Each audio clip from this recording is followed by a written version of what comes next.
Who sang the song? You gotta fight for your right to pause. Is that Poison? No. Little millennial. You know, you gotta fight. I should, yes. I know the song. It's the same as Brass Monkey. Yeah, it's like come on, I'm so disappointed in you Gen Xers. We listen. That's one of the songs that groups that I made my blah blah blah blah. The Beastie Boys for crying out loud. My gosh, I'm so sorry about this summer series. I know. I was thinking Twisted Sister, but then when you said Brass Monkey, I knew it was. My kids are gonna be like, Mom. Like, that is literally one of the bands I made my kids listen to. Hey, it's Lynn Stroy, and this is the last episode of the Intergenerational Summer Series of the Seacoast podcast. Amy, David, and Sean are back as our Millennials and Gen Xers. They are the last two generations to enjoy the magic of Saturday morning cartoons and knocking on their friends' doors to see if they can come outside and play.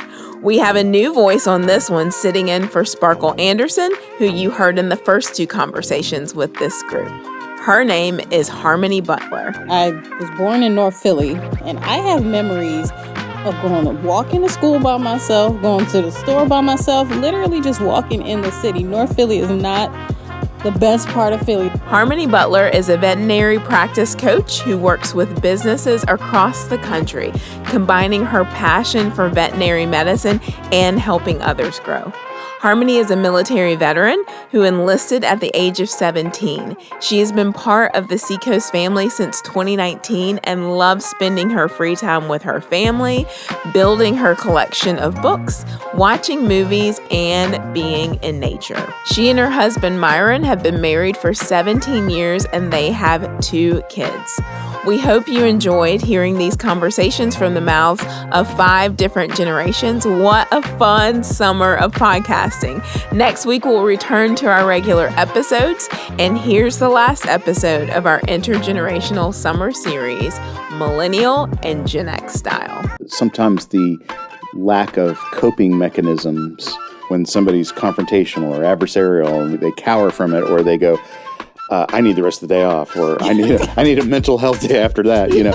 With my kids, probably my daughter, I would say I was too protective. But I think that came from my own trauma. And so it came from me needing to protect her from everything, from finding out things, from, hearing about stuff. I'm not motivated to climb the ladder or find glory or satisfaction. I do exactly what they tell me to do, and then I leave and go home, and that's when I write and play games and create art and work on the house, work on community. And I would push back hard against this idea of you gotta follow your passion. Mm-hmm. Do it outside of work. Get a job that pays the bills. I think it matters too, what stage in the life of the person you're asking. Because I was super critical of my parents until I became a parent. All right, well, it's the Seacoast podcast, everyone. It's good to have you with us. This is the last episode of our summer series. We are wrapping things up with our hybrid group. I was going to say pure hybrid group, but that doesn't make sense. We're purely hybrid. But we actually have things split up. I don't know if we've always done this, but we have our Gen X, and then we have our millennials over here. Folks, you heard about Harmony Butler at the beginning, right at the episode. Lynn introduced her, so we're super excited to have you. Thank you for joining us, and drove here all the way from Columbia. Yes, thank you for having me. Yeah, we're excited. All right, so we have actually been having fun the 2 episodes before this with the Boomers and the Gen Z. I let them hear songs that are not typical of their generation.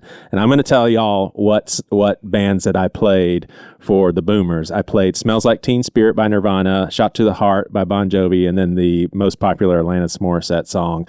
I am just astonished that I thought everybody on the face of this earth could pick out Nirvana. And it's just so crazy to me. It's it makes sense that a much older folk wouldn't know, but I'm like, how can you not know? And then some of the Gen Zs didn't know.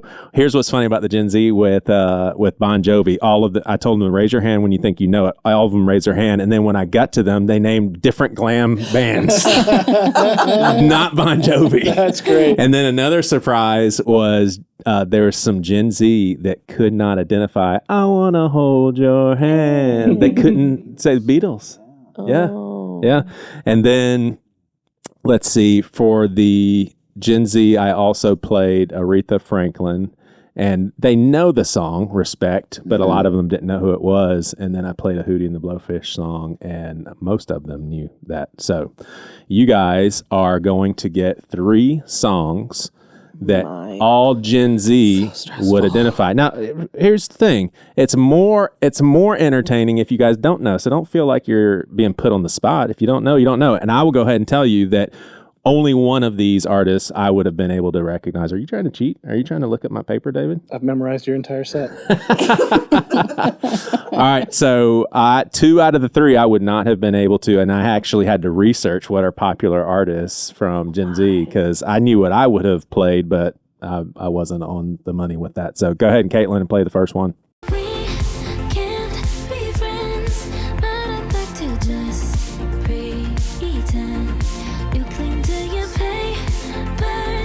All right. Y'all know who this is.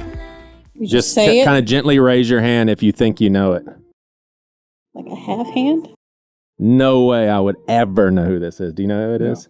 Do you know who it is? Any idea? All right, what's your guess? Maybe. Is it Ariana Grande? Boom. Wow. Well, now I know. Look at you. I know, right? I only know proud. her. I only know her as a That's why you're here, name. Harmony. I mean, if you would have asked me what kind of music she sang, I wouldn't have known pop, electronic sort of stuff. Yeah. All right, next one, Caitlin. You used to call me on All right, don't say anything if you know. This is easy for me. when you need my love. Call me on my cell phone. Late night when you need. I Anybody? recognize the song, but I don't know the artist. Okay. Oh, I forgot to raise it. Drake? It is Drake. Oh, It is Drake. Look at that. I thought I would be terrible. Look out. You're amazing. Look out. Like 2 out of 3 of them are Look like, out. no. Harmony. And I've heard of Drake. I've heard of these guys. But Right. All right. The last one, I'm familiar with the name, but I wouldn't be able to pick out his music. I know my kids like him a lot. Go ahead, Caitlin. To make you love me. Wade in your water. Your waves wash over me. I drift to the deep end. Don't say, don't say, don't say.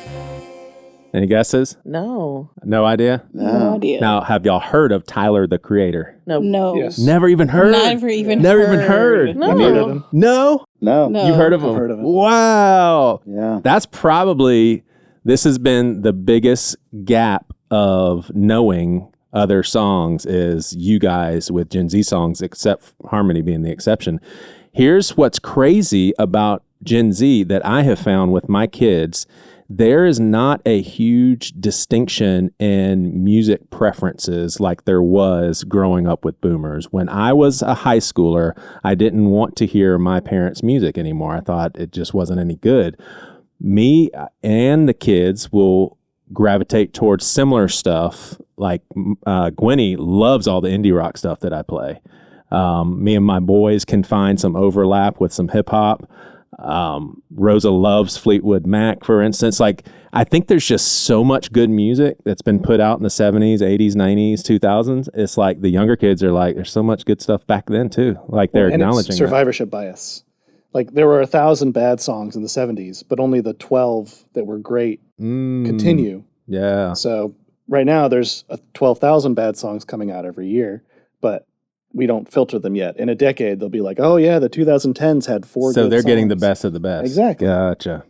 Interesting. Yeah, and you, like, I feel like we do this, my generation does a really good job of, like, letting our kids hear. Like, I told my oldest, like, you can't graduate until you know all these songs on this disc. Like, back then when you could, like, burn a disc. And I was like, you have to know all of these. Like, I feel like we're good about, like, imparting knowledge. Yeah.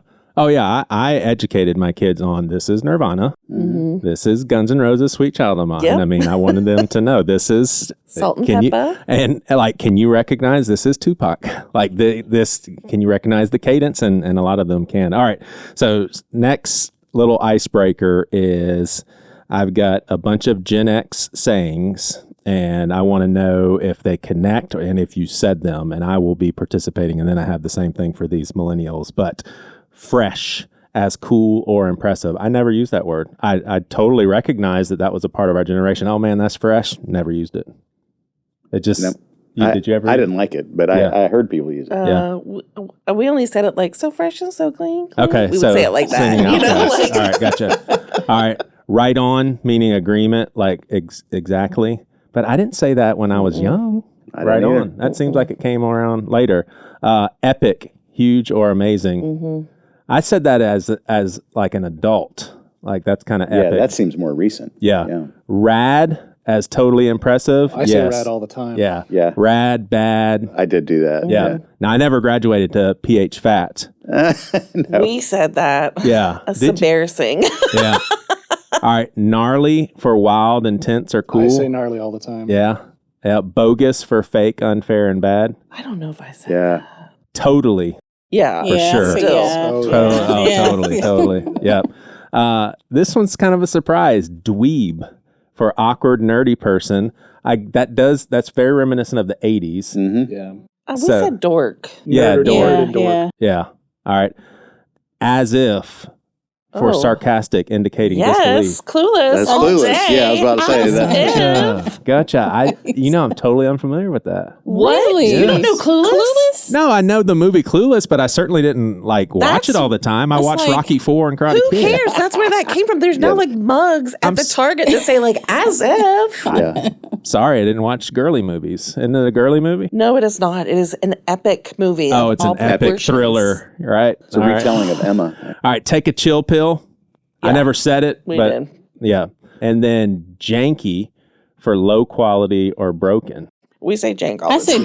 jank. Yeah, not janky, but jank. Jank, yeah. But I'll be honest, of all of the lists, and we haven't gotten to millennials yet, of all the lists, I feel like there's somewhat of a disconnect with these as far as what we said when we were young. These almost sound like more what we said when we were a little bit older, a lot of them. Yeah. All right, millennials, OMG. Oh yeah. Would y'all own that as a millennial thing? no. I would. I You would would? say, I don't know. I feel like people still say it. I don't know. Maybe that's a Gen Z leaning in kind of word too. Yeah. I feel like it's an older millennial. Yeah, and all of these lists are coming from the same Instagram account called Classmates. And so if they're off, it's all from the same. I think this is Gen Z. The next one is lit for exciting. Oh excellent, yeah, no, and that's not. I don't think I wouldn't that's claim a that little as a bit- millennial. A little young millennial. Yeah. young millennial. Yeah. Which How I'm about not. how about bae for a term of affection? That's younger. Yeah, too. I could say Bay. But I think it's young millennial, older Gen Z. Gotcha. FOMO, fear of missing out. Oh, that's Oh I yeah, say that all the time. yeah. Adulting. I think that Oh would be. yeah, like that it's, too. yes, yeah, doing like, grown up tasks. yes. Never heard of this. On fleek You've never heard of that? for perfectly done. I don't use it, Yeah, but but yes. I know of it. yeah. That's young millennial. That is young millennial. On fleek? Fleek Never is heard like of it. leaning into You've heard Gen of it? Z. I have, yeah. I don't even know what that means. On blast. Yes. Basic for mainstream yeah, and unoriginal. See, a lot. My kids Yeah. are saying a lot of these, so Yeah. maybe they just carried over into They're Gen just all Z. copycats. Yeah. Thirsty for desperate for attention. Oh yeah. You thirsty? Yeah, Clutch for excellent, reliable, perfect. Yeah. Clutch. Yeah. yeah. It's great. word. Mood for I agree Oh, / yeah. Mood. highly Yeah. relatable. Mood. Yeah. That's awesome. Squad for group of friends. Yeah. Stan for obsessive fan or Yeah. approval. Oh yeah. Oh, Yeah. And YOLO. Oh yeah. Oh yeah. Oh yeah. Yeah. For you only live once. Yeah. Yeah. All right, so here's what's funny is I'm just going to read these words for the Gen Z list. Riz, no cap, sus, slay, it's giving, understood the assignment, low key, caught in 4K, T, bet, crashing out, go, touch grass. Touch grass is my favorite. I love that. And just for kicks, you guys are the only ones that get to hear this. Gen Alpha, so this is 2012 to 2025, Skibbity, Skibbity. Yeah. 6'7", 6, 7, too Choppelganger, much. bussin', yapping, gyrate for exclamation of surprise. Yeah. Yeah.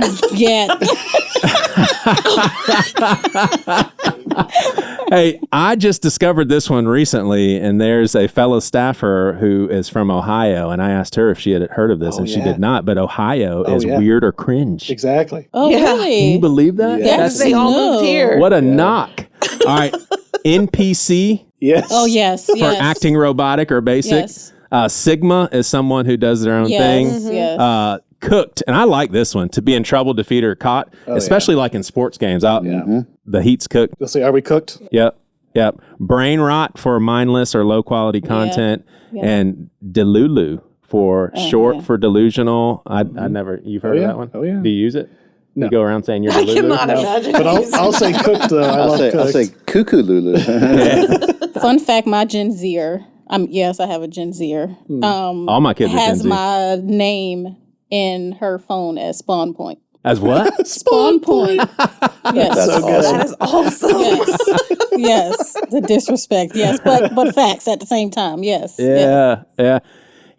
This is what I thought was notable omissions for us is psych. Remember we used to say, hey, look over there. There's a snake, psych. Yeah. And then that evolved to not. Do y'all remember? Yes. Like, oh, I like your dress there, not. I actually do like your dress, but psych and not, big time. Thanks for clarifying. I would be offended. Yeah, I do like your dress. I feel like that's 6'7", and then what's up? Like Yeah. the same, like no The 6'7" thing, I'm just like, shut up.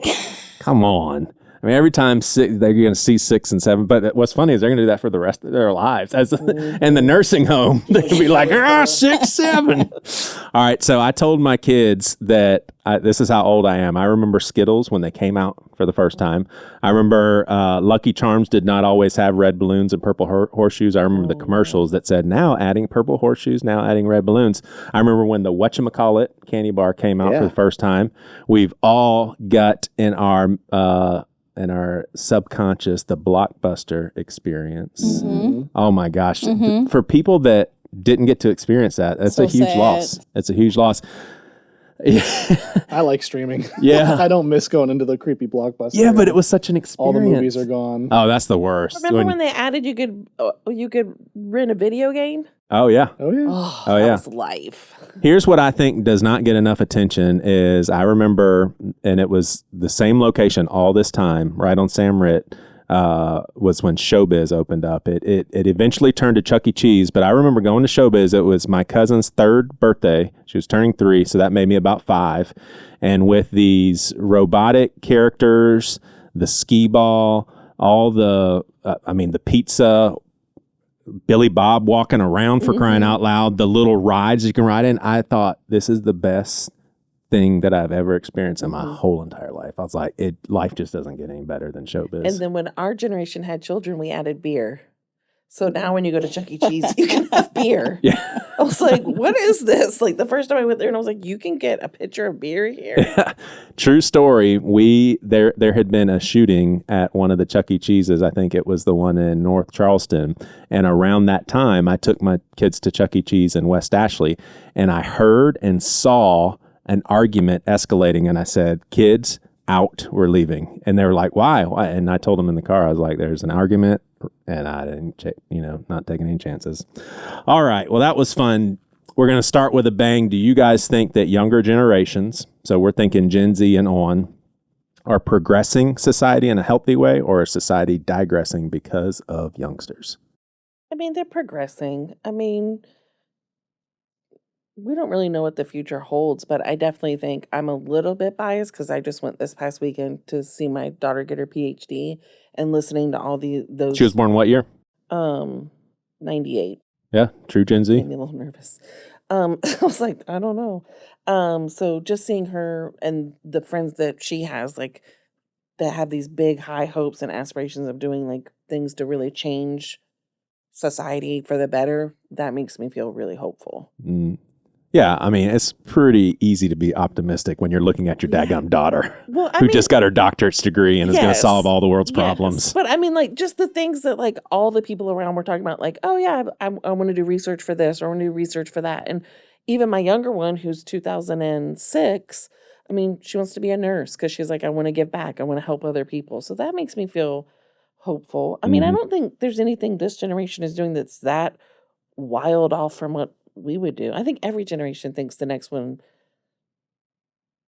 It's isn't, it's not like how we were, but it is what it is, Yeah, Sean. Yeah, I'm pretty optimistic. Yeah, your kids are millennials or Gen Z? Well, my son was born in '97, so so he's Gen Z. and so he's right at the edge of the. Yeah, he's the oldest Gen Z possible. Yeah, and then my daughter was born in 2000, and it's interesting because the two of them are distinctly different in the sense of how they sort of gravitate. I think Nick gravitated more toward millennial actually, but anyway, I think what happens is when they're kids you think, oh, we're in big trouble, but then when they start like getting out in the world and doing things, you go, oh, we might be okay, because we're relying on them to take care of us when we get old and feeble, right? And I think Amy nailed it that our boomer parents thought the same thing about us. Like it's really becoming crazy to truly think to myself, this is how my parents felt about our young generation. Because I'm looking at our young generation, I'm like, that is so stupid. Like, that's the dumbest thing to say. Why are you saying these words? This new music you're listening to is dumb. Satanic. Remember? Everything was the devil, right? But I'm seriously like, wow, it happens to everybody, I guess. Yeah. It happens to everybody. What do you think? Younger generation. Yeah, I definitely feel like they're more tolerant and accepting of people, especially identities or new ways of thinking. The only concern I have, and the thing that breaks my heart for society as a whole, is a lack of community. Not just like the loss of third spaces, but just a general disconnect in terms of gathering and creating groups and hanging out. It seems like a lot of kids have smaller friend circles, spend more time online.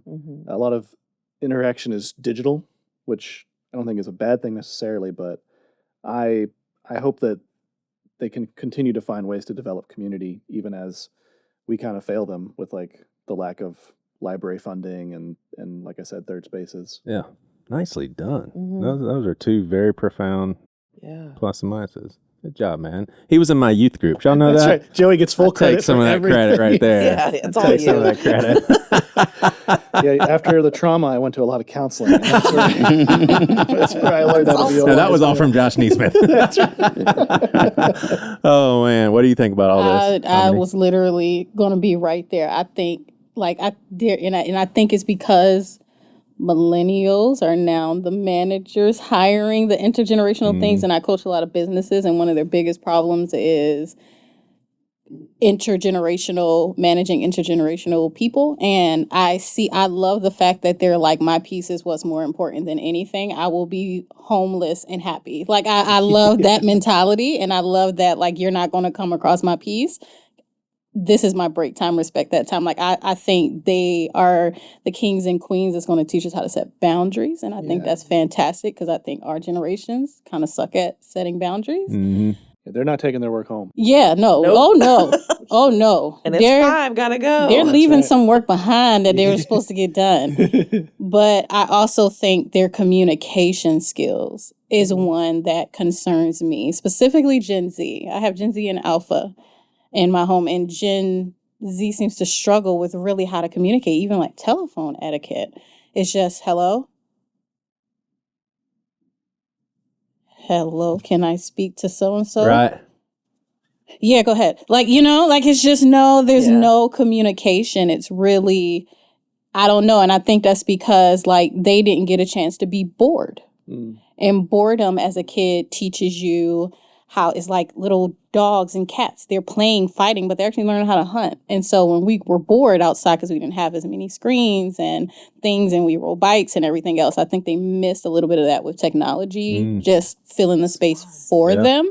And so we unintentionally, in a way, and I say we as, society in general, failed to teach them communication skills. So I feel like they're lacking in that area, and that is a little bit of a downfall, and that's concerning for me, because we need leaders who can communicate. heavily. And so I think they have these wonderful, wonderful gifts, but I just feel like if they learn to communicate better and how to react, right? Like have a community and be together, I think they'd be fantastic. And I think that goes to the point too that these generations coming up, they have a hard time when someone has a difference of opinion, maybe being calm and like being able to talk it through. Mm-hmm. Do you know what I mean? Yeah, The conflict management skills. Yeah. Like it's just like, well, you're dead to me. Or just a screaming match instead of like, well, let's... Or I give up. Yeah. So fast. Yeah. Mm-hmm. It's like, no, keep trying. What are you doing? Keep going. I've noticed that too.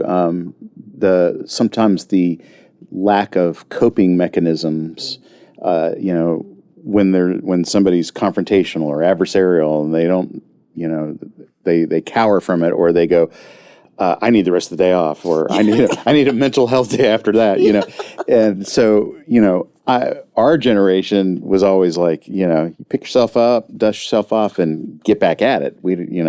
But there's good things about that and bad things about that too. But I know, especially with my kids, when anytime they exhibited a tendency to want to quit or bury their head in the sand and not face something, we were always like, no, you're not going to do that.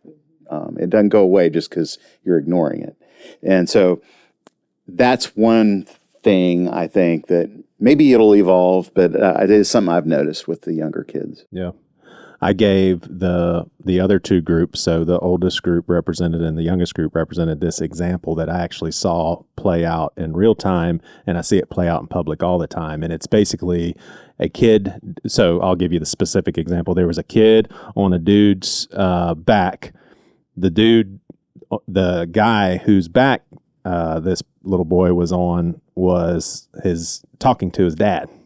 So the dad says, "Hey, get off his back. We're having a serious conversation here." The kid's basically like, "No, no." It wasn't like no. It was just like, "No, I'm having something." The dad says, "Okay, but if he tells you to get off, you need to get off." And I'm standing there like, "You have got to be kidding me." The kid told the dad no. And then the dad said, "Okay, but if he tells you," so basically putting his friend in the position of having to be the parent. I was delighted. I knew what the boomers were going to say, but I was delighted that the Gen Zers were just like, that's the worst parenting ever.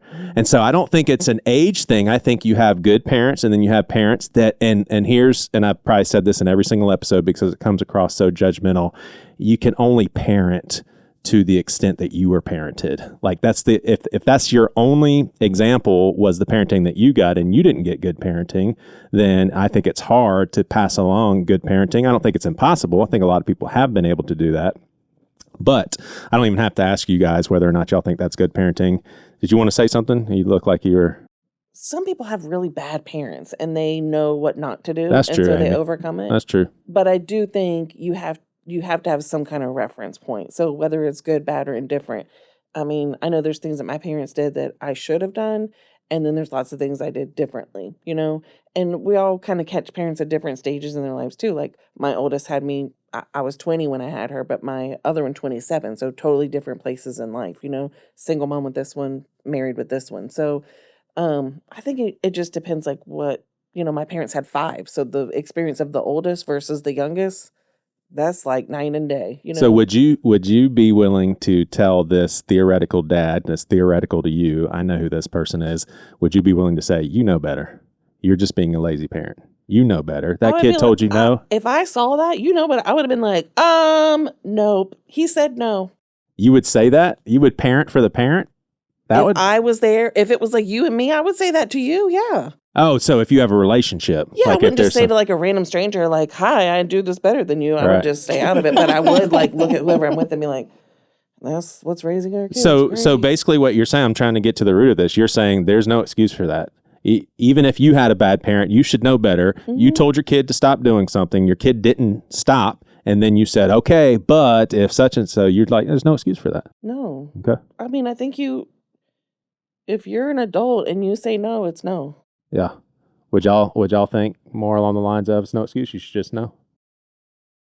I don't have kids, so yeah. Yeah. I recuse myself. I think because I do have kids is like if I was a person on the other receiving end, like if I'm just a complete stranger, then is might not be my place because we just don't know the background of the child, right? Like what if this is a child that's autistic or on the spectrum or That's a good point. or something like that, right? Like I'm not going to jump into a place of judgment right away. And so we just don't know what the learning skills and the adult, right? Like maybe the parent is, on the spectrum or something like that. But like if I'm there and I'm socially, an associate of the person, then I might not talk to the parent. I might actually talk to the child. And I might say, now tell me, let's process this right now. Your dad said no, right? What does no mean? What do you think is going to come from this if you keep asking? Like, look at the people you're making uncomfortable, like in a child's way, of course. But I think I might actually talk to the child. Yeah. Yeah, I could see if the kid was on my back and the dad said get off and the kid said no and he said, well, if Mr. Joey wants you to, I'd say, yeah, I would like for you to get off my back right now. Yeah. If my kids were sitting in here, they would laugh because they would be like, Dad would have never let us get on someone's back like that. Yeah, my kids are, I'm sure this is, probably a horrible way to parent, but my kids were, I think in a healthy way, afraid of me. And I told them regularly where they were in the pecking order. I said, kids, you got to remember, I love your mother more than I love you. And if it comes down to it, you're out of here before she is. And so if you ever disrespect her, I don't care if you're right, I will take her side, and they, in a way, they were shocked. Like, how could somebody say that? My friends' parents don't talk like that. But on the other hand, I think it made certain things clear so that, if later on, if they did do something, made a mistake or they were disrespectful or something like that, they knew where I would land on that right away. Yeah. And so in some ways, I never had to do the over-parenting thing or the hovering or helicoptering because they kind of knew what the response was going to be. Mm-hmm. Yeah. So in digging into the different generations and parenting tendencies, I have found, and this is going to sound like Joey patting himself on the back. It's more of a thought experiment for me, but what millennials are getting good credit for as far as what they've brought into the parenting scene, I feel like as a Gen Xer, I was doing that first. When I was talking to I know that sounds awful, doesn't it?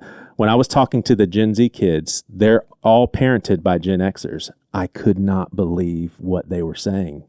Their Gen X parents put soap in their mouth.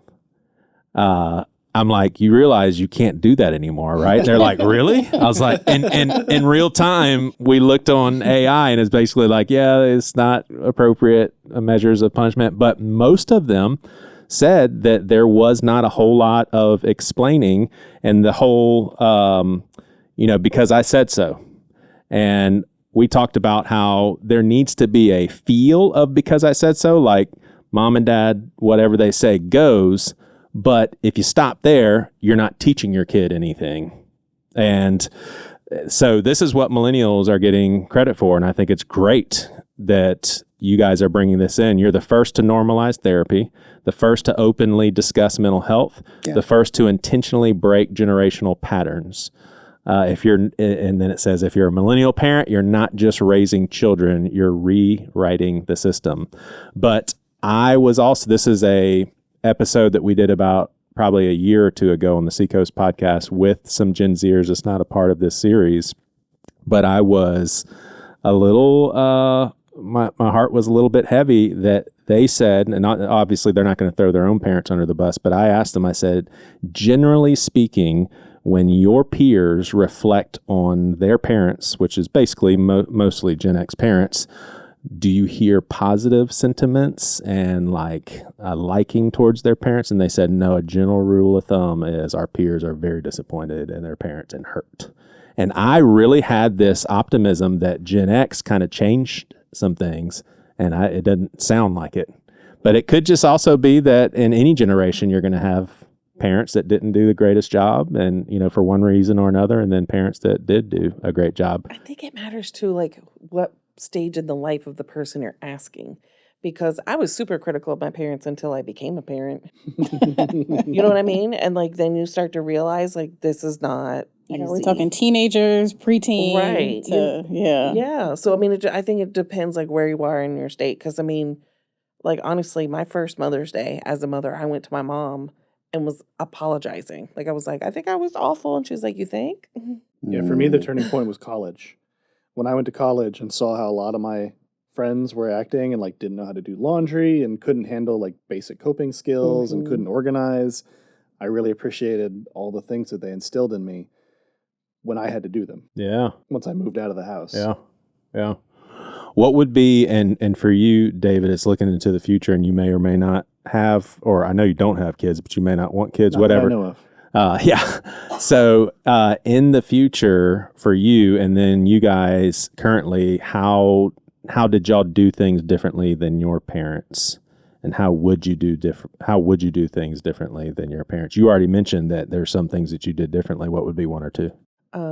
I listened and didn't minimize. So my number one thing with my girls was if they were upset about something, like from little until grown, we listen as much as they're willing to say. We ask questions to get more. And I was like, we will never minimize. So just because you're 5 and you're crying because your ice cream broke, fell off. Yeah, like that to you is It's a big everything. deal. I agree. So if we start at 5 being like, I'm sorry, like that's hard, and acknowledging like those are your feelings and they're age appropriate, then by the time your children are preteens or teens, our experience was that they were comfortable coming to us with heavy, hard things because we weren't like, it's not even going to matter in 10 years. You know, like I hated when my parents would be like, you're not even going to be friends with them after high school. It doesn't matter. And I'm like, but they're everything to me right That's now. exactly how our mom talked too. I'm just kidding. No. But you know what I mean? Like, I just thought it was really important to say, like, you need to learn to use your voice and you need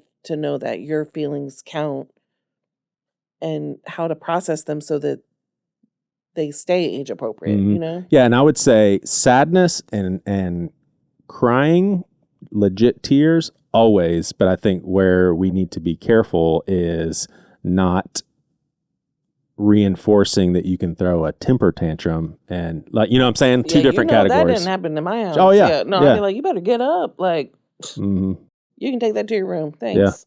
I'm not getting a headache. No. I mean, we like a laundry basket was my best friend. We would take an empty laundry basket and just anything we found that was laying out went in the laundry basket. Like, here, this is yours to put away.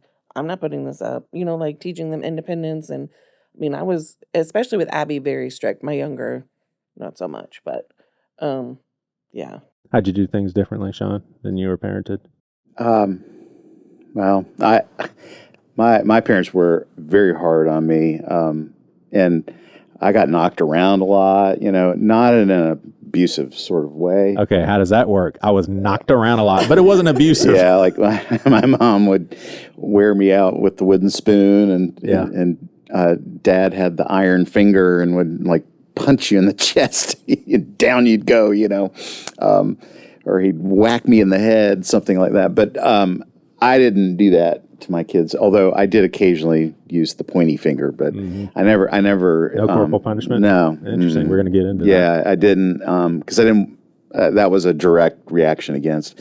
And, you know, and by the way, my parents were awesome. I have an excellent relationship with them, and I'm grateful for everything they did, but I was definitely raised the hard way. And with my kids, I was hard on them, but I tried, I don't know if you succeed or not, but I tried never to humiliate them. I tried to respect them as a person, and even though we might have been screwing up left and right, we always tried to stay in relationship with them so that they knew it was coming from a place of love. Yeah. Did either of y'all punish your kids with soap in their mouth? It happened to Mustard me. was Sarah. I got soap in my mouth. So you got mustard in Sarah's mouth? No, and Sarah used mustard on the kids, when they would. Yeah, I didn't do it. What is it? Open wide? Yeah, I don't know, man. I wasn't there for some of that, but to this day, Maggie will not eat mustard. That's the opposite of washing your mouth out. My grandmother washed my mouth out with soap, and so when she was babysitting one time, and I was like, I will never do this to anyone. It just like still like a scarring Yeah, memory. that's the worst. It's awful. Real quick offshoot here story. I was in high school and I was spending the night at my buddy's house who was in high school. Well, his parents just so happened to be babysitting a kid that was about 7 or 8. And he was church fam also, so we knew him really well. I don't know why this got in our head, but while he was sleeping, we stuck a bottle of mustard in his mouth and squirted. He woke up and Yeah, I had bet. mustard in his mouth. Oh my gosh! How about you? How are you? I know it's very mean. I'm not proud of it. It's funny Don't though. like you were proud of it, Joey. That's true. You're like, That's true. The question I is, got does he that little like kid. mustard now? That's right. Oh yeah, I don't know. How did I do things different? So definitely different with the punishment. Like I wasn't raised in a 2-parent home, like, but my mother was like alpha, omega, like she was everything. Like you didn't cross her, and so we got our behinds whooped when we did something wrong. I had older siblings though, so I learned from their mistakes, and so I got least amount of punishment than everybody else. But I would definitely say my kids got off very easy with that. I would say, for sure, one thing I definitely did different was let them be kids. And we had to grow up so fast, and not to my mother's thing. She was a single parent raising 4 kids. She had to work. Things happened, life happened. And So it's kind of out of necessity. yeah, it was a necessity that we had to, my siblings had to take care of me. My, sister had kids. I took care of her kids. I was being called mom before I was even old enough to have a cycle. And so it was a lot of not having childhood things and being forced to grow up young, and then life smacked me in the face. But everything happens for a reason. I wouldn't change anything because it got me to where I am. But I definitely walked into my parenting like, no, my kid's going to the sleepover. They're going to the field trip. Like if I got to work 2 jobs and to get these tips to, something like my kid's going to do the thing. And so it was really important for me to let them be kids. And I would say EQ, like I was teaching it before I even understood what it really was about, like self-awareness. Like not everything is your fault and blame you. But with life being so tough and so difficult for my mom the way it was, there was some bitterness there. And I always saw that, and she is the most fantastic person on the planet, hands down. And she's come a very long way, but I saw all of that and I was like, I don't want to hold on to stuff. Me getting rid of stuff and like teaching my kids like to actually talk about your feelings and say the things. No, let's sit down. We don't get to just walk away. Like we have to sit in the emotions and stuff like that. Now we have a name for that now, like we call that emotional intelligence and everything like that. But I would say those are the 3 main areas. Mm-hmm. Yeah, that's awesome. How about you? Well, I don't have kids. Right. And I don't have any plans to have kids. Yeah. But I think one of the things that my parents have struggled with is the transition from parent to adult friend.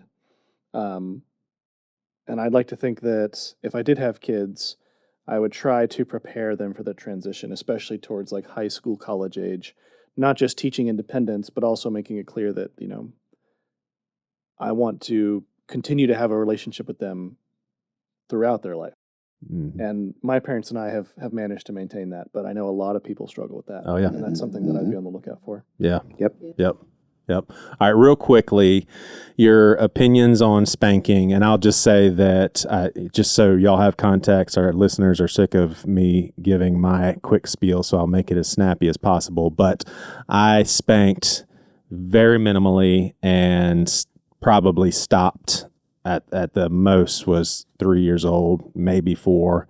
And for me, it was, with 2 of them, it was out of necessity because they weren't going to abide by timeout. Once they throw a fit, they're throwing a fit and there's no controlling them. So spanking was like the only thing that could possibly work. None of the kids resent it. They all remember it. None of them feel like it was overboard. I don't believe in spanking out of anger, but we've had a whole conversation on a different podcast about spanking, and I'm open to being wrong. Like I've heard some big time perspectives of people saying that you don't spank your kids, and I'm open to that maybe it's just not something that you do, but I don't feel like there's been any sort of cost for, if I made a mistake in spanking, certainly didn't cost me anything. And the kids certainly don't resent it. So I don't know what I think as far as camping out on it's okay or not okay, but that's kind of where I'm at. You love spanking. Yeah, beat him. No, I'm just kidding. Totally kidding. I just remember that other conversation, and I mean, yeah, I think maybe we spanked each of our girls once, and not because we're not okay with it. I mean, I was certainly spanked. I think I was spanked. I'm the middle of 5. I'm pretty sure I got spanked more than anyone. I mean, I feel like one time I got spanked and I was like, what was that for? My dad joked, like, I'm sure you did something. Yeah. Because I don't think he remembered, like, what it was for. And I was like, awesome. But I was never abusive or anything like that. My girls didn't respond to it, and I didn't feel good about it. And I don't even think I could spank hard enough to make a difference because it just wasn't in me. But I'm not opposed to it at all. I mean, I think if that works for you and you know your kids and how they respond, one of our kids cannot stand yelling. So, like, to raise your voice around her, she would just crumble and shut down and be really introverted and awful. So, like, yelling wouldn't work. So, you have to find out what kind of matches your kids' personality, because you don't want to break them. You want to correct them. Mm-hmm. But I don't have a problem with it. Yeah. And you didn't spank, but how do you feel about it? Is it a moral stance? No, for me, it was just a decision I wanted to make because, I mean, I got whipped at school. I got whipped at home. Catholic boy. And I was bad, so I deserved it. But it was just a decision I made for myself. But and this could be equally as damaging, I don't know, but I sort of parented through volume, and I could get really loud and kind of like, moving around the house, that they would, kind of like get out of my way and stuff. And even though I never touched them, I worry about, like, that's probably not, parenting through intimidation is probably not the best way to do it either. But I have mellowed in my old age, and my kids tell me that they're okay. They're not, we didn't terrorize them, but I don't know. I don't know the right or the wrong, and there's no manual for this stuff, and we tried our best, and first time parents. Yeah, and so. Sure. Yeah, but it wasn't. No, I don't take a moral stance on it. Mm-hmm. How about you? Do you see? Yeah, I also wouldn't take a moral stance. Were you spanked? I was spanked twice. Really? You remembered and 2 times? The thing I remember so clearly that made it such an effective disciplinary method is that my parents hated it. Yeah. I could tell they were really uncomfortable. I could tell they had been crying before they decided to spank me. They felt like that was the only way they could teach that lesson. But their attitude about it, they were so reluctant, and then that made them feel so terrible. Like, we all cried afterwards. It made me resolve not to put my family in that kind of a situation. Wow. Oh, wow. You're so smart even as a kid. Do you remember about how old you were? That's really interesting. Probably 6 or 7. Dang. Because it was uncomfortable for hours afterwards, days. Mm-hmm. Yeah. Oh. Yeah. Gotcha. Interesting. About you? What are you thinking? You spank your kids? I have, but they were very minimal. Like, now I can't even say babies. That's not true. They were younger. I say babies, got to call my 20-year-old baby. But I think intentions matter. Like, it's because I'm not against it, but I think if you're coming from a place of anger, if you're coming from a place of you can't admit that you're wrong and understand that we can still learn from our kids, then you shouldn't be doing that. But I also think it matters for the kid. Like, my daughter, she was so quiet. I didn't have to I could just tell her to do something and she would do it. My son, it doesn't matter how many times I told him not to touch the outlet. Like, he just kept trying and trying and trying to go for the outlet. Even if I put him away from it, even if I put the little child-proof covers on it, he'd figure out how to get it off. Like, he kept going towards the outlet until one day I had to pop his hand and be like, don't touch it. And he never touched the outlet again. This is immediate reinforcement. Yes. Yeah, it's like some kids need that. It's like, oh, boom. Yes. Oh, that happened right when I reached out. And so in that case, it was like he was literally trying to harm himself. Stop it. There are consequences to doing certain things, and I'd rather you get that from me than from the world when I can't protect you from it. So I think that it's about intent and it's about the child in the situation. So I think anybody saying like it's fully 100% wrong, like, I mean, we come from like the belts and the go outside and pick your switch kids, and it's not. I don't think it should be that. I think we learn to still discipline without that, and that shows a lot. But I don't think it's right to say it's just not okay, right? Like a pop on the hand because your son won't stop touching the outlet, right? Yeah, that's such a perfect example that you popping him on the hand is not going to hurt him permanently. It's not going to even. It may be a little red, whereas him electrocuting himself could be really bad. Right. And I say I did everything. He was a runner. I used to judge parents who had their kids on leashes. I did. I will admit it fully. I repent. I'm sorry for all the people I ever judged in the past until I had my son, because it doesn't matter. Like, I could baby proof everything and he would find a way to get through it. I could block it. He'd knock it over. He was like the Hulk at 2. Like, he just literally was insane. And there was just nothing. There were certain things that he just would not respond to. But he's also my super, super high emotionally intelligent kid. And he will talk you through his feelings and everything too. So I think it's a balance. Yeah. You really are bringing the insight on not judging, as far as the insight that you brought with people being on the spectrum. And yeah, I would be the same way. Like, if I saw a kid on a leash, I'd be like, come on. And you know what? There's probably some kids that it's either that or they end up running out into something because they're maybe even inattentive to you saying stop. I don't know how all kids function. I only have my 4. So, well, it's my contention that we came from a generation, and I bet you guys will probably feel the same way are y'all older millennials? Is that fair? I don't even really know That's where. fair. Yeah. So I feel like when we were growing up, if we wanted to do something with our life, we went to college. It didn't matter what we wanted to do with our life. You go to college. That's the legitimate next step. I don't feel like that's even wise anymore to have that mentality. I don't know if it was wise then. If you don't know what you want to do, then maybe wait tables. People who are car mechanics can actually have a really awesome business. Like, people can do really good stuff with their life without college. I don't think that's what we were told. It was like, you go to college. Would y'all agree with that? I think so, because I think our parents, the people that I'm around, my parents didn't go to college.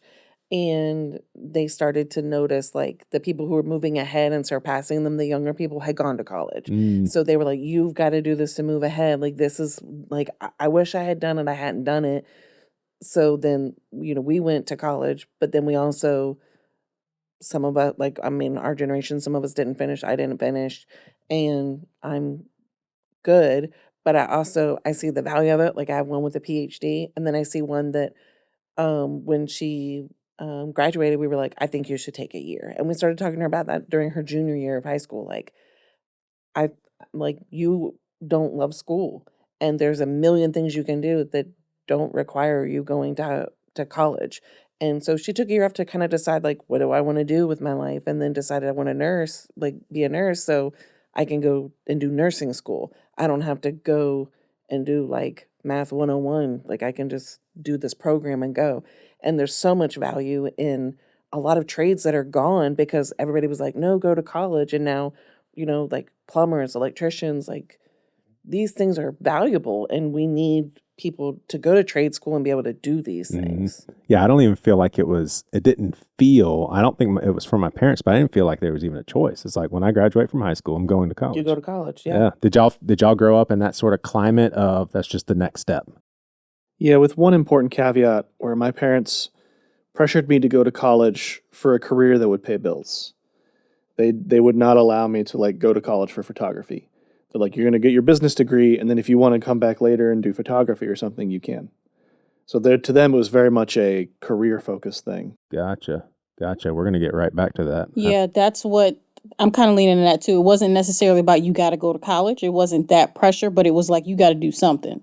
And you have to survive. So you got 3 options. You can get a good paying job. If you got a good paying job, you're a manager somewhere, you make good money from being promoted in high school, or you join the military, or you go to college. So it wasn't necessarily you have to go to college. That's your only route.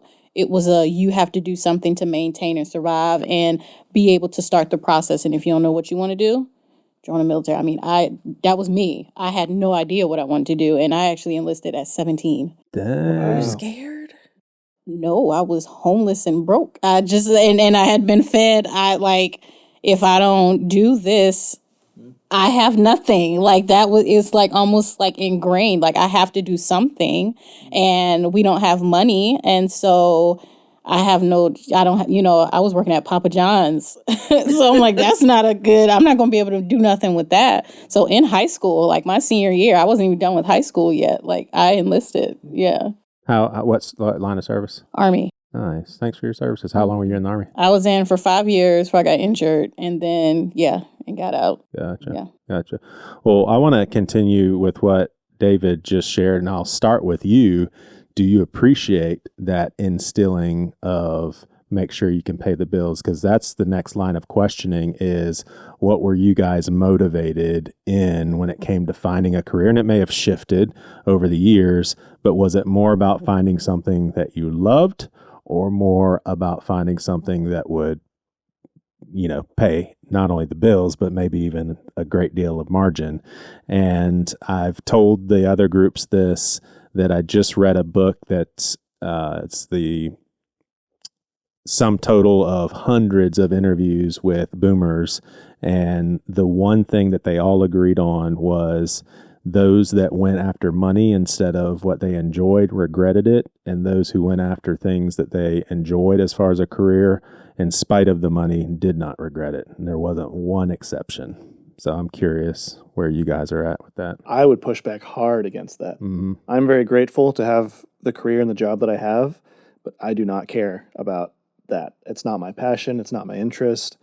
The job funds and allows me to pursue my hobbies and my interests outside of work. And so I'm not like motivated to climb the ladder or find glory or satisfaction or even like pursue moral excellence in my job. It is very much I do exactly what they tell me to do, and then I leave and go home, and that's when I write and play games and create art and work on the house, work on community.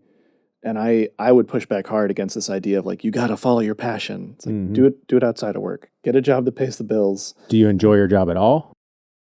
I think it's about 20% fun, 50% Okay. boring, and 30% miserable.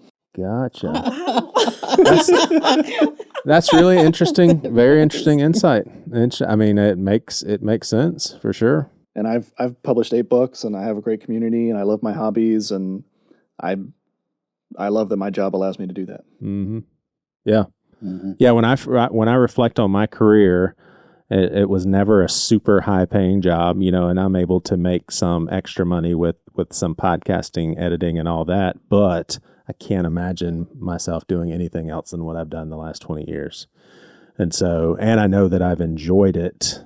So it's kind of like, well, I just look in the past, doesn't matter now. Here I am as a 49-year-old, and I enjoyed my life.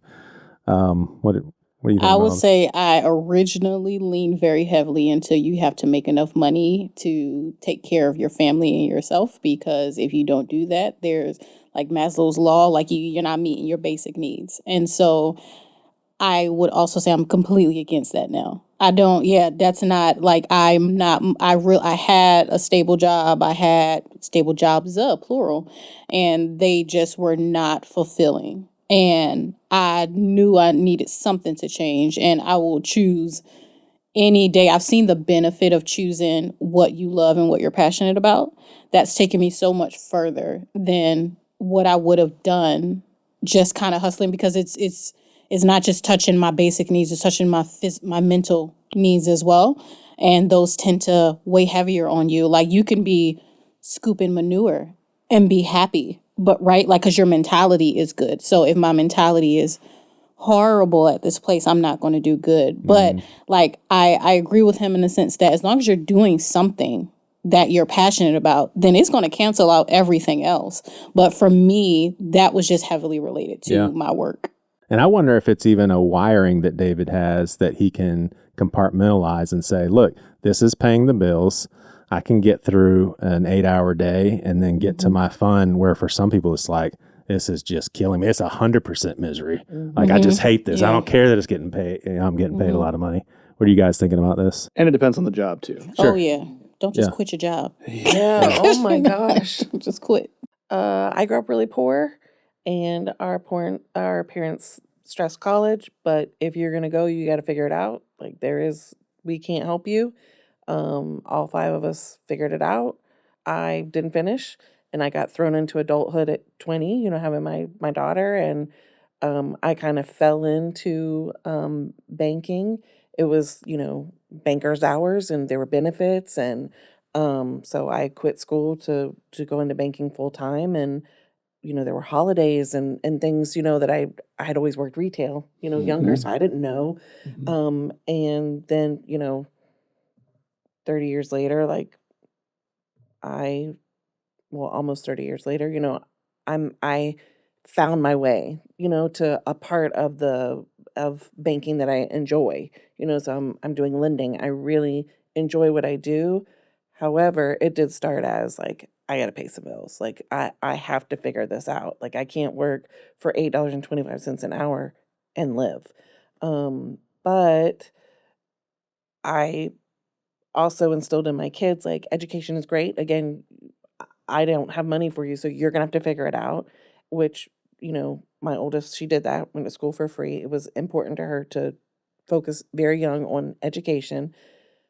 But we said, when you go to school, when you get your education, it's not just to get a job, it's to get a job that inspires you, And so she is very inspired by what she does. And so she's really good at it. Same with our younger one. We're like, you can get a job doing whatever, or you can take a year to think about, like, what will be fulfilling. I mean, I have taken positions that are less than what I was currently making to be happy. And I don't regret that at all. I think it also depends, like, where you are in your life. Like, if you're super poor and you're in the midst of it, like, you got to do what you got to do to get to the point where you can maybe pursue something that you are passionate about. I wanted to be a teacher. So I just found outlets for that. Like, I wasn't able to be a teacher, but I taught kids in Kids Coast, or I've led Bible studies, or I've been a coach and been like a peer trainer. And, you find ways to incorporate what you love in what you're doing. And I also think it's a wiring of how much money or how, and I'm not saying money's too important for this guy by any means, but I do think that some people, they want a higher standard of living, where for some people it's like, I can live with less and still be happy. It doesn't matter. Yep. So I'm going to be very specific with you, and you tell me if any of this is off, but I consider you a very successful guy. I think you are very likely a very gifted teacher. And I know from friends that you were a very good real estate agent. Did you go after your law degree because you were super interested and that was a passion, or did you go towards it because you wanted to have more margin financially? Yeah, that's a good question. I'm probably more of a cautionary tale than anything, because I didn't want to go to college. I wanted to go on tour with my band, which was, That's awesome, though. pretty successful in our eyes anyway. And so, my wife says I have career schizophrenia because, I graduated college. I didn't know what I wanted to do. So I thought, well, I'll go to grad school in English because I like reading novels. And then, I'll be a teacher. Yeah, that sounds good. And I really didn't want to be a teacher, but then discovered, oh, wow, I like this. And I was surprisingly pretty good at it without trying to be. And then it became just an outright passion. But I have a very restless, wayward soul. So, after a while, my brain's just like, I gotta have more. And so that led into some of these other crazy ventures. I did real estate for a while. I, played music for a long time, did a lot of writing stuff. But the law school thing, because I went to law school when I was 38 years old, and most of my friends and family thought I'd like gone around the bend or something. They're like, what the world's the matter with you? Why would you do that? And I went at night. So I worked all day, and then I went to class at night. And I mean, that's hustling. Yeah. Yeah. And you had kids in the house. And I had young children, and it wasn't. I'll tell you. So it was not a passion for the law. However, I have since developed one. But it really bothered me that my wife and I were both teachers, and we knew we'd never be able to kind of like launch our kids off in life. We had enough for ourselves, but we were like, it really bothered me that I wasn't going to be able to help them in the way that my parents helped me. And so it was kind of like, all right, I need something that's going to make me some money. And the really interesting evolution of it is that I don't regret any of this circuitous path, but I love the law, and I love doing things for people that they can't do for themselves, which oddly enough is a lot like teaching. And now, I've gotten to a point where I am able to help my children, and I'm in a place career-wise where like I'm not restless anymore. I feel really good about it. But talk about going around your what to get to your elbow. Yeah. I love how he just tossed out the word circuitous. I can't even say it. Circuitous. If I would say a word like that, it would totally come out awkward, like I was trying to impress people. He just said it like it was a regular old word. Old English teacher, right? Yeah. Are y'all all prepping for retirement? Are y'all thinking ahead with retirement? Yeah, everybody? I feel like I started late. Yeah. Yeah, I feel like I have catching up to do, but I don't feel like it's too late. Mm-hmm. No, it's not. It's not too late. But it's like you just get to the serious point, because it's like we seem to all have in common that we had to go through the waves of the do's and the don'ts of what we don't like to get to a place where we're comfortable and content. And so I think I'm in that space now. I've been there for a little bit now. And so now, yes, I am thinking, I need to start thinking about like leaving some stuff for, my kids, and making sure, having to make sure they have life insurance, and fussing at my husband when he doesn't have enough life insurance, and all of the things like that to take care of, because I've lost, family, I lost my father, I lost siblings, I've just nieces, or a niece. So to see, something can happen at any moment, I think is just important. Not retire, but just to prepare your family just in case. Yeah, part of my law practice is doing estate planning, and so like that's my soapbox to everybody all the time. They get sick of hearing me talk about it, but I'm personally scared to death of going on a fixed income at some point. And I've watched my parents do it, and my wife's parents, and so I'm kind of like you. I'm behind. So I'm like socking everything I can away, and it is a different time now where we're living longer. Social Security doesn't help the way it might have 50 years ago, et cetera, et cetera. So retirement, I think, is so important for like everybody sitting here.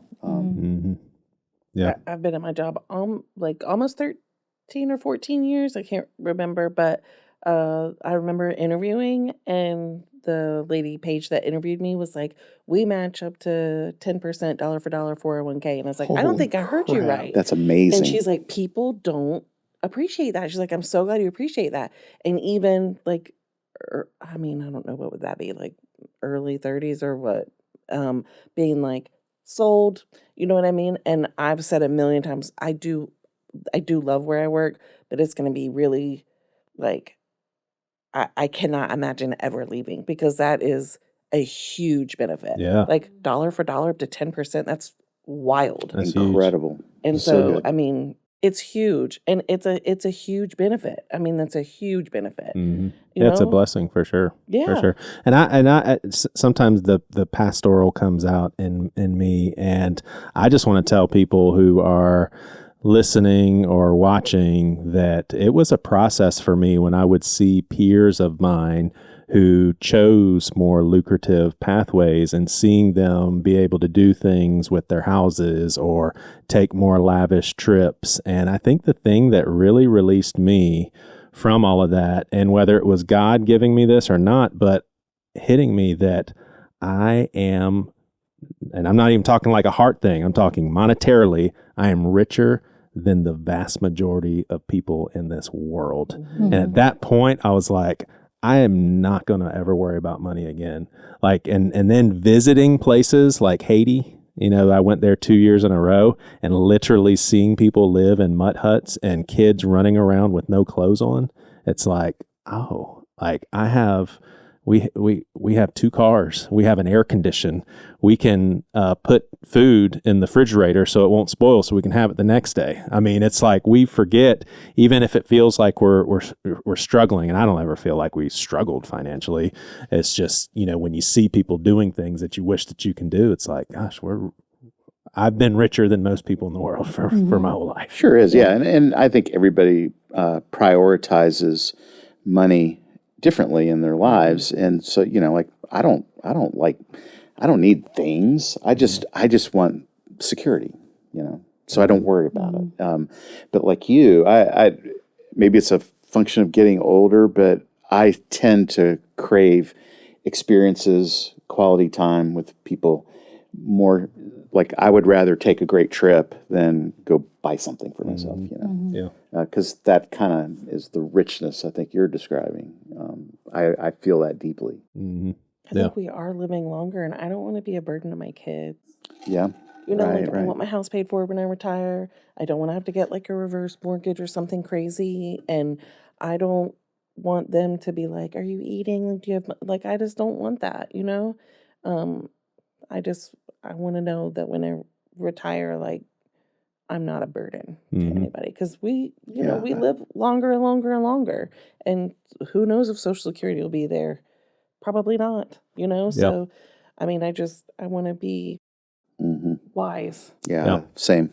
I also don't want to be working when I'm like 80. Thank you. You know? I do not want to be at the Walmart. 80. I don't want to be Hello, can I working check past your 70, receipt? or 65 even. Like I don't want, if I am, it's just because I want to. I want to read to little kids in a library. You know, like I want to be able to do what I want to do, and can't nobody tell me nothing just because I've gotten this far, you know, like, but I don't want to have to work for the rest of my life. I saw my mother do that until she has dementia now, and so now she has to be cared for, and she has nothing to without her children's support. Like she wouldn't have anything to care for her, and like this is the woman who worked multiple jobs and took care of all of us and did all these things, and she has nothing. She has her children. That's her legacy.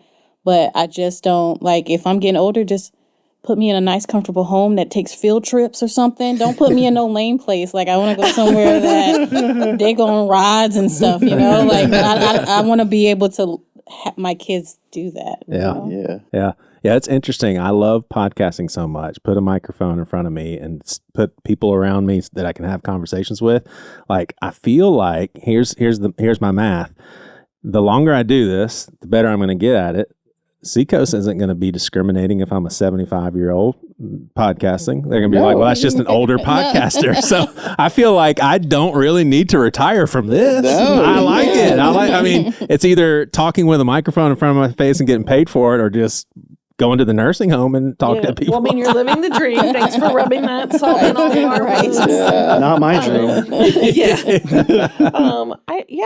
I think it's just really important, like you said, like if you're like you found a way to fund your hobbies. So, and like for me, I found a way to integrate teaching into my life. So I think it's just really important. Like you have to pay the bills and you have to prep for the future, but you also can control finances to some degree as to spending and things like that and where you want to prioritize. But I do think it is really important to have a work-life balance and to be able to pursue what you're passionate about. Yeah, David, you'll be happy to know that when it came to my kids going to college, I was like you. I was like, return on investment. I'm very glad my parents stressed that. Yeah. My two made good on that. I'm happy to say. My parents would be delighted to hear me say this. My dad has passed away, so it's just my mom if she's listening. My brother went to Furman University, and he applied. He was valedictorian. He should have gotten a full ride. He applied late, so he didn't get the full ride. Majored in economics and art history, and didn't use either one of them. I mean, just that's craziness, man. That was a lot of money for my parents, but out of the God 5 bless you, kids, Mom and Dad. 2 didn't graduate in our family, and then 3 did. 2 don't use their degrees, and 1 is a teacher, and she does. Yeah. So Well, it's wild. I went to school to be a teacher and I taught for 5 years. But I do feel like that experience was a lot. That wasn't wasted time. But theoretically, I only used my college degree for 5 years, You teach it in so many ways, though. Yeah, maybe so. Maybe so. Do you think as parents, pointing to you three parents, did we take safety to excessive places? Because I think that's when safety seems like it just got out of hand. Like we're worried about our kids getting kidnapped. Kidnappings don't happen hardly ever by a real deal stranger. They happen when parents get divorced and the one legally not the guardian takes a kid, or an uncle takes a kid. It's very rarely a stranger. There's just so many different things that we took safety, I think, just to an extreme level. And maybe you would disagree and say, oh, well, it was out of necessity because the world's getting more dangerous. What do y'all think about safety? Do you think they had a good balance of giving you a longer leash and letting you do stuff that maybe made them uncomfortable? Well, I was very lucky to grow up on Folly Beach. That's true. And so it was kind of a small, isolated community. And I had a bunch of friends, and we would go around, hit the beach, explore the marshes. That is a pretty awesome childhood. Yeah, it is. I know, it was great. Yeah. It's hard to wake up before noon. That's the biggest consequence of that. Yep. But I think if I had lived like in an apartment complex or in like the middle of a more urban area, they probably would have had a tighter leash. Mm-hmm. Yeah. I grew up in Atlanta, and it was suburbs, but I was a walking train wreck. I mean, I every other month was in the ER, broken bones, stitches, falling out of trees, and my parents were like, "Oh, you'll be fine." Mm-hmm. With our kids, I don't think we went overboard at all, but like my wife would make them wear a bike helmet, for example, and I'm like, they don't need that, but she was like, yes, they do. So I think we probably just trended along with everybody else. But I don't think we were excessive about it. Yeah, I think I see the over safe, and I could be the one that's in the wrong, but when my kids were younger, my peers thought, whoa, Mr. Lenient, because they would see Waylon, for instance, and I'm just making up ages here, maybe when he was 7 years old, riding the bike around the neighborhood. Well, we knew where he was. We knew there's sidewalks. We've taught him. But I think a lot of my peers are like, no way we would ever let them do that. And I saw them as being a little overboard. It seems like a lot of my peers were taking safety way. It's like, you got to start letting go, just teach them. And, but what you Why are you laughing at me? I was laughing because I know you well. And I think this would be like, you were probably overboard. I don't know. I think there's some areas where I failed my kids and it's really a raw spot. Okay, we'll go to Harmony now. I definitely, my oldest, I think I failed her in some ways and Overprotective? not protective enough. Oh. Just was kind of not understanding scenarios I was in, and that stinks, and it's still hard to, I probably told her I'm sorry a million times and she's like, please stop talking about it, but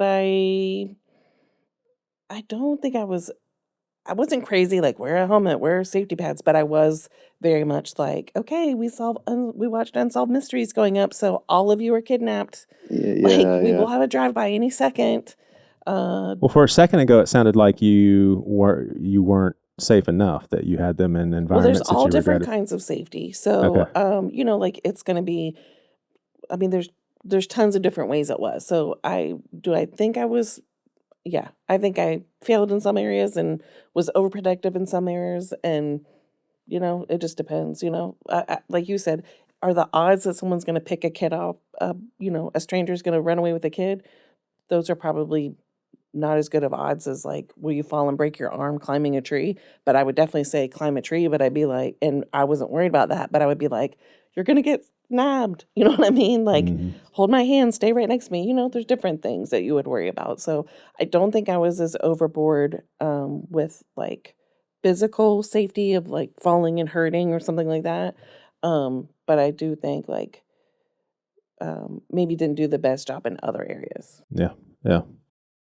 I would say growing up, no. I'm like the story. I was born in North Philly for one. And we moved down here when I was like 6 or 7. And I have memories of going to walking to school by myself, going to the store by myself, literally just walking in the city. North Philly is not the best part of Philly. It's not the nice part. I have memories of that being alone. And so I would say growing up very loose, not in a, dangerous way, but like I didn't really I was okay. And I had older siblings, and like I feel like I was protected maybe by them as well too, but not growing up. But I would say with my kids, probably my daughter, I would say I was too protective. But I think that came from my own trauma. And so it came from me needing to protect her from everything, from finding out things, from, hearing about stuff and doing things. So I was very protective over her. But her and my son, they're 8-year age gap. Mine too. And, look at that. Yeah. Twinsies. I know. And I learned from her because there was a lot of things that she wouldn't do without like me telling her. And so it's like I learned to be a little bit more better and a little bit more lax with my son, because it's like, no, I need you to be able to make choices on your own. So I do think that we are a little too safe sometimes, but we're not letting them. It really has to do with boundaries, like, let them play, let them go. I'm the parent who won't let her 6th grader have a cell phone. Like, that is just like, I'm that parent. Like, some things you need to protect them from exposure to too much world, but let them play, let them get hurt. And Yeah, that may just be good wisdom. and, and let things happen. But, all you can do is monitor the schools and see, all you can do is test the schools, see the schools. You can't control everything. And I think if we try to be too safe with them, we're trying to control life, and that's not our place. Mm-hmm. And then we give ourselves anxiety. And so I've learned with my oldest probably more so, and she would probably disagree because she's like, mommy, like she's very mommy. Like she'll be the one where I'm like, okay, like you 20, you still in the house, but my son will be like gone. Because he's my runner, but I love it. I think it's the freedom and the growth. It shows that I've grown when I get to see that. So yes, I do think maybe we're a little too safe, but I also think that's a part of society because things have changed and we're evolving and technology and everything else too. Yeah. I'll tell y'all as we wrap up. I've got one more question for y'all. I think y'all prepared for, but. So I've been living with my mom for a spell here, and it was 10 or something. I said, well, I'm gonna go for a little walk. Well, she had just talked about all these shootings in Charleston, and so she says, okay, be careful. And she always tells me, I always have to tell you that I don't care how old you are, I just got to tell you to be careful, just like I did when I was a little kid. So she said, be careful. I was like, be careful of what? I'm walking around your safe neighborhood. And she literally said, well, I mean, all these shootings. I was like, so you think I'm going to get shot is what you're worried about. You never know. I mean, you can be kind of certain that you're not going to go out and get shot in a safe neighborhood. You cannot be certain You that you're going can't to go be out. You can be close to certain. The chances of me walking around a safe Amy's neighborhood. not going to leave this building.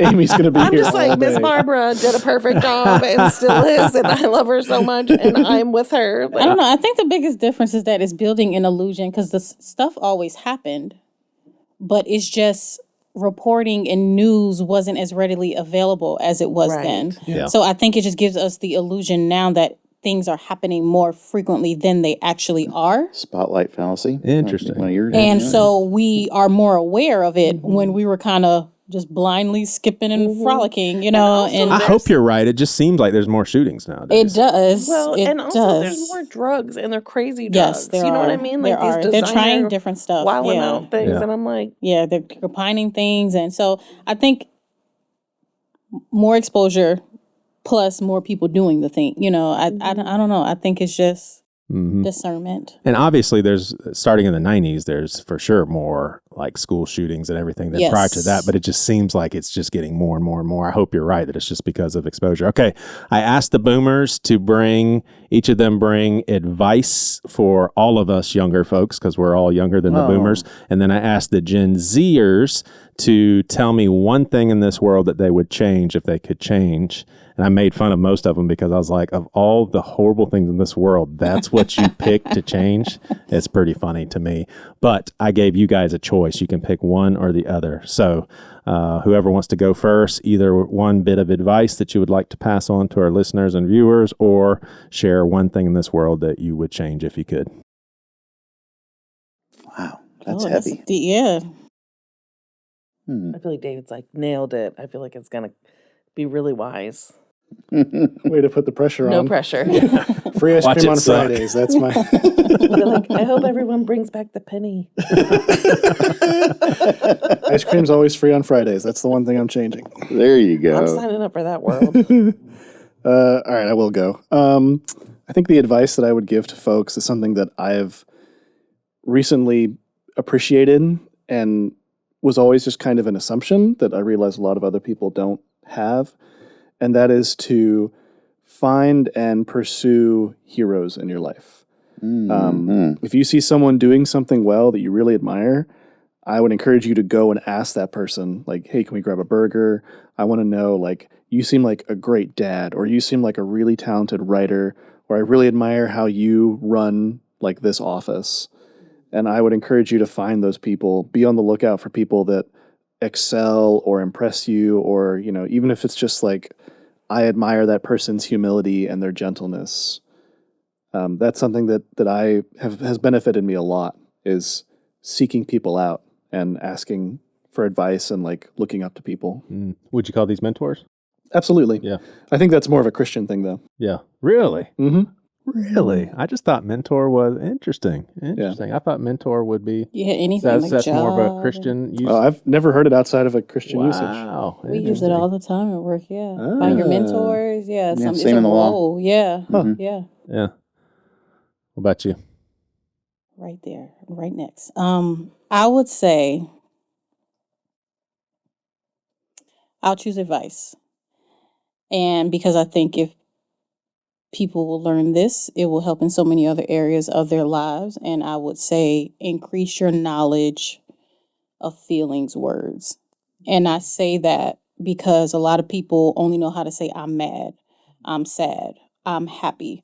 And so they react based on those words because their literal vocabulary, like the feelings wheel, it's a tool.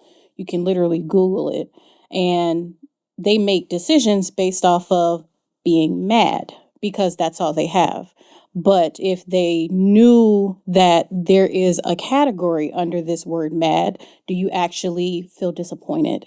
Are you actually, sad, right? Like, is there another feeling if you were to ask people like how you feel, go to therapy, like many people cannot name their feelings and they don't know how it feels in their body.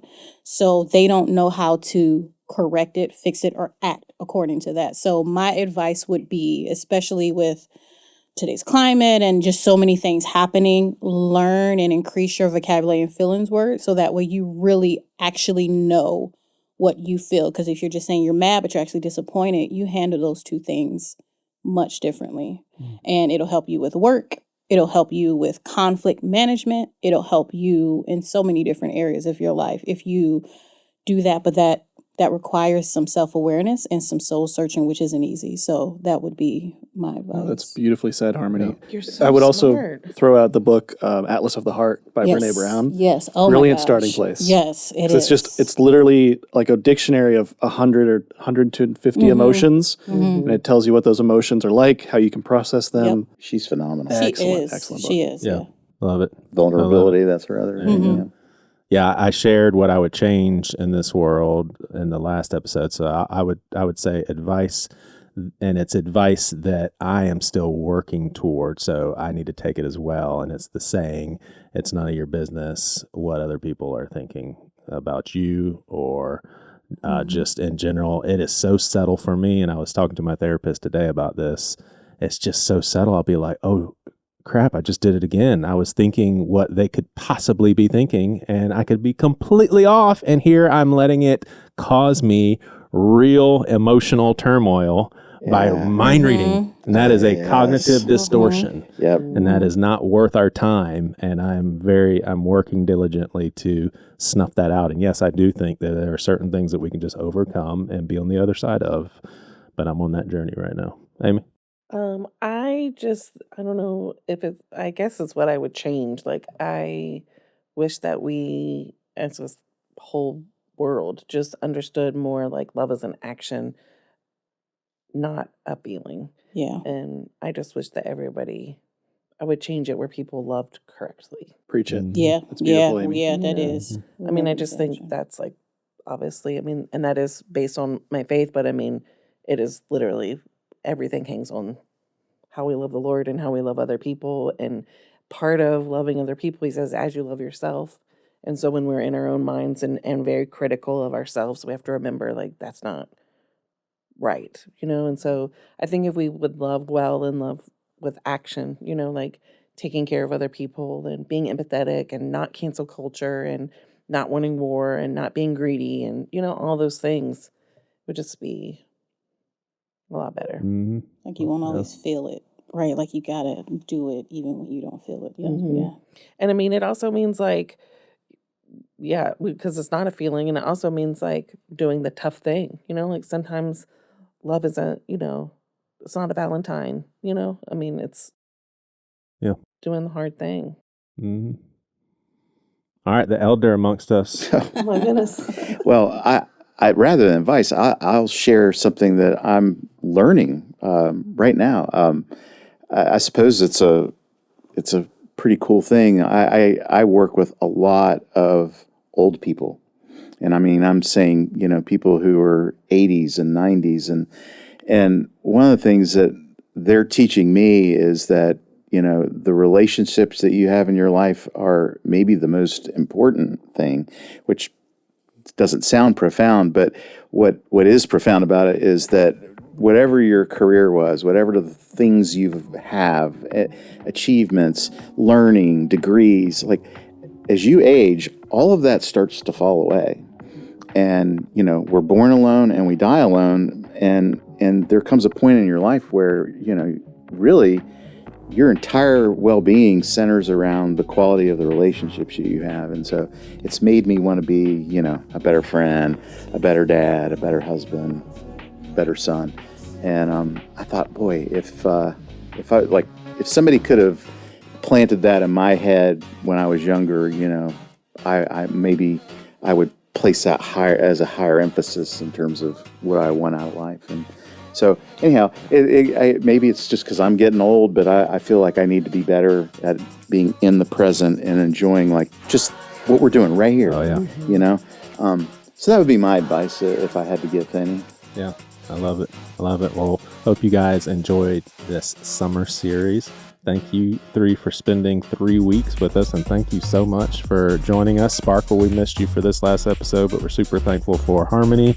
And all right, so who sang the song? You gotta fight for your right to pause. Is that Poison? No, a little millennial. You gotta fight. I should, yes. I know the song. It's the same as Brass Monkey. Yeah, that's like come on, I'm so disappointed in you Gen Xers. We listen. That's one of the songs that I made my blah blah blah blah. The Beastie Boys for crying out loud. My gosh, I'm so sorry about this summer series. I know. I was thinking Twisted Sister, but then when you said Brass Monkey, I knew it was. My kids are gonna be like, Mom. Like that is literally one of the bands I made my kids listen to. Oh yeah, the Beastie Boys. Yeah, I'm like, they're the greatest. They're still around too. Yeah. Well, and we say all the time, like in my family, we say like they're a big deal. You're a big deal when you can sample yourself. Yeah. That's when that's legit. Yeah, you arrived. Yeah, like if you're sampling your own songs and your stuff, that's big time. Yeah, awesome. Thank y'all. You've been listening to Seacoast Church's Things You Won't Hear on Sunday podcast. We are now on Instagram. Go to instagram.com/SeacoastPod for your one-stop shop to interact with this podcast and chime into the conversation. You can also be a patron of the podcast and receive exclusive content and live feeds of our recordings. All of your support goes towards Seacoast ministry efforts and local presence. All of this information is in the show notes. Thanks so much for listening.